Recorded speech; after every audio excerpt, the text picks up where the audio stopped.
वैसे कहा जाता है कि जगन्नाथ मंदिर पहले बौद्ध स्थल था, जिसे हिंदुओं ने मंदिर बना दिया और भीम आर्मी चीफ चंद्रशेखर रावण उसके सुर में सुर मिला रहा है।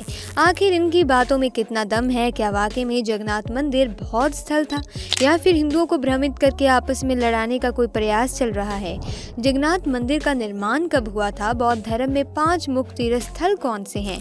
ये सब जानेंगे आज की इस वीडियो में। पर वीडियो शुरू करने से पहले आपसे एक छोटा सा निवेदन है कि कमेंट में जय जगन्नाथ अवश्य लिखें। साथ ही वीडियो को दोस्तों के साथ शेयर कीजिए और साथ ही हमारे चैनल को सब्सक्राइब भी जरूर कीजिएगा। दोस्तों, जैसा कि पूरा विश्व जानता है कि सनातन धर्म से प्राचीन कोई मजहब या पंथ नहीं है। हर कोई ये भी जानता है कि हमले हमेशा सनातन धर्म पर हुए हैं। हिंदू कभी भी आक्रामक नहीं रहा। फिर भी सवाल जब खड़ा हुआ है तो उसका जवाब तो देना पड़ेगा ही।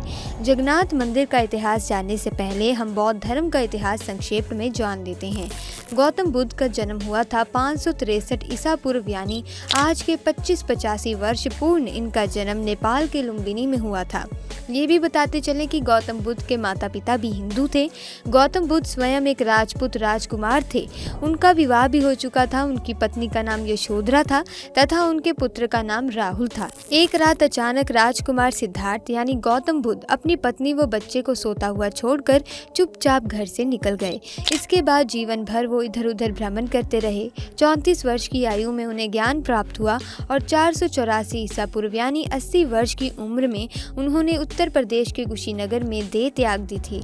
इसके बाद उनके शारीरिक अवशेष को 8 भागों में विभाजित किया गया, जिन पर 8 स्तूप बनाए गए, जिनमें से पहला स्तूप उनकी राख पर कुशीनगर में, दूसरा स्तूप पावागढ़ महाराष्ट्र में, तीसरा स्तूप बिहार के वैशाली में, चौथा स्तूप नेपाल के कपिलवस्तु में, 5वां स्तूप नेपाल के रामग्राम में, छठा स्तूप संभवत श्रीलंका के अलकल्प में, 7वां स्तूप बिहार राज्य के नालंदा स्थित राजगीर में और 8वां स्तूप गुजरात के द्वारका में बना हुआ है। बौद्ध धर्म में लुम्बिनी, बोधगया, सारनाथ, कुशीनगर, श्रावस्ती या 5 स्थल सबसे महत्वपूर्ण है। इससे स्पष्ट है कि बौद्ध धर्म का कोई स्थल हिंदुओं ने कब्जा नहीं किया।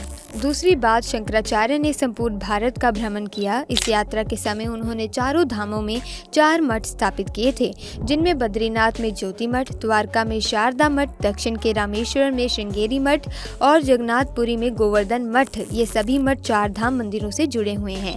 आदि शंकराचार्य का जन्म 508 ईसा पूर्व यानी आज से 25 से 30 वर्ष पहले हुआ था और इनकी मृत्यु 474 ईसा पूर्व यानी आज से 2496 केदारनाथ में हुई थी।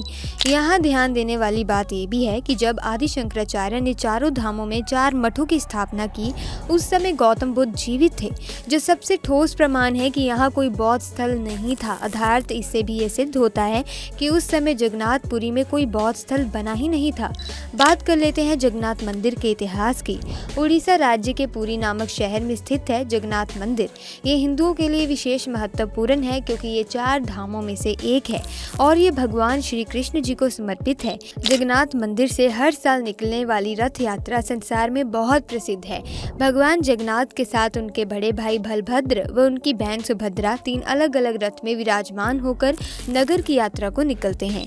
जगन्नाथ मंदिर का सबसे पहला प्रमाण महाभारत के एक पर्व में मिलता है, जिसमें लिखा है कि एक दिन मालवा के तेजस्वी राजा इंद्रद्युम्न के सपने में भगवान जगन्नाथ आए थे। उन्होंने कहा कि नीलांचल पर्वत की एक गुफा में मेरी एक मूर्ति है जिसे नीलमाधव कहते हैं। तुम एक मंदिर बनवाकर उसमें मेरी ये मूर्ति स्थापित कर दो। इसके बाद अगले ही दिन राजा ने अपनी करीबी ब्राह्मण विद्यापति को सैनिकों के साथ नीलाचल पर्वत पर भेजा।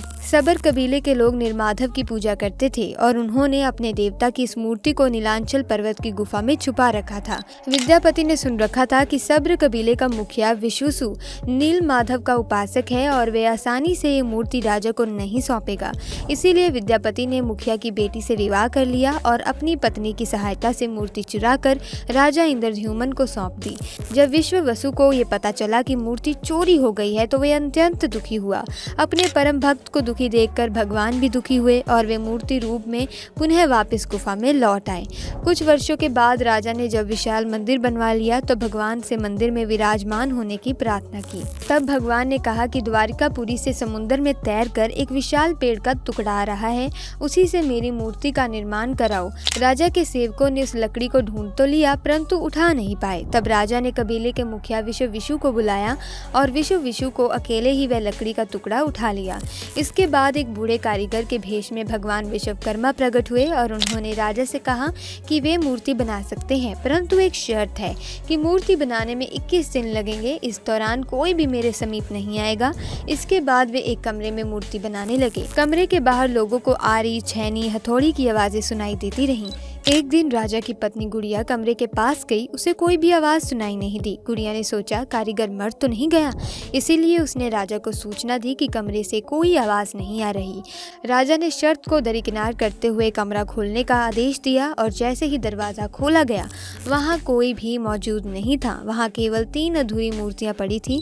भगवान नीलमाधव के छोटे छोटे हाथ बने थे पर पैर नहीं थे, जबकि सुभद्रा के हाथ पैर अभी बने ही नहीं थे। राजा समझ गया था कि वो बूढ़ा आदमी कभी वापस नहीं आएगा और भगवान की इच्छा अनुसार इन्हीं अधूरी मूर्तियों को स्थापित कर दिया जाए।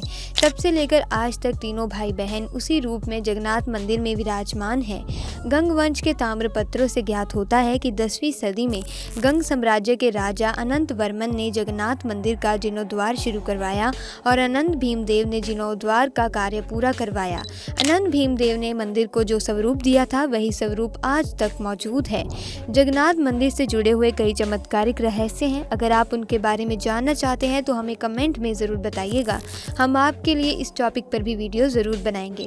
दोस्तों, महाभारत धर्म ग्रंथ जो आज से लगभग 5000 वर्ष पूर्व महर्षि वेदव्यास जी ने लिखा था, इसके एक पर्व में जगन्नाथ मंदिर का वर्णन होना ये साबित करता है कि यह मंदिर तब से है जब गौतम बुद्ध का जन्म भी नहीं हुआ था। ऐसे में बौद्ध स्तूप होने का सवाल ही पैदा नहीं होता। जैसा कि हम सभी जानते हैं कि ओवैसी भीम राजनीति करता है। आज देश की तमाम मस्जिदों में सर्वे कराने के बाद चल रही है।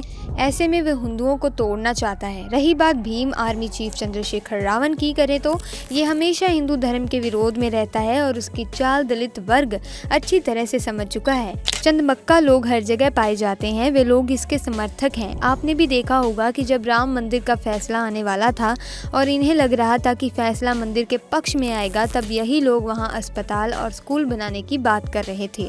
और आज जब देश की तमाम मस्जिदों में हिंदू मंदिर होने के परिणाम मिल रहे हैं, वहां सर्वे करवाने की बात हो रही है। ऐसे में उसका ये बयान था सेकुलर हिंदुओं का उन्हें समर्थन देना। हमें एहसास दिलाता है कि भारत देश ऐसे ही गुलाम नहीं बना होगा। उस समय भी ऐसे ही नीच और स्वार्थी लोग रहे होंगे जिन्होंने अपने निजी स्वार्थ के चलते देश को गुलाम बनाने में मुगलों का साथ दिया होगा। दोस्तों, अब हम आपको इनके बारे में और क्या ही बताएं। वो कहते हैं ना कि समझदार को इशारा ही काफ़ी है, और हमने तो आपको काफ़ी डिटेल के साथ इनसे रूबरू करवाया है। तो अब आपकी राय क्या है इसके बारे में हमें कमेंट्स में ज़रूर बताइएगा। अगर वीडियो अच्छी लगी दोस्तों, ज्ञानवर्धक लगी, तो वीडियो को एक लाइक ज़रूर कर देना और ऐसी ही वीडियोस देखने के लिए हमारे चैनल को सब्सक्राइब करें और बेल आइकन को भी प्रेस कर दें ताकि आपको ऐसी वीडियोस की अपडेट मिलती रहे। मिलेंगे अगली वीडियो में नई जानकारी के साथ। आपका बहुत बहुत धन्यवाद।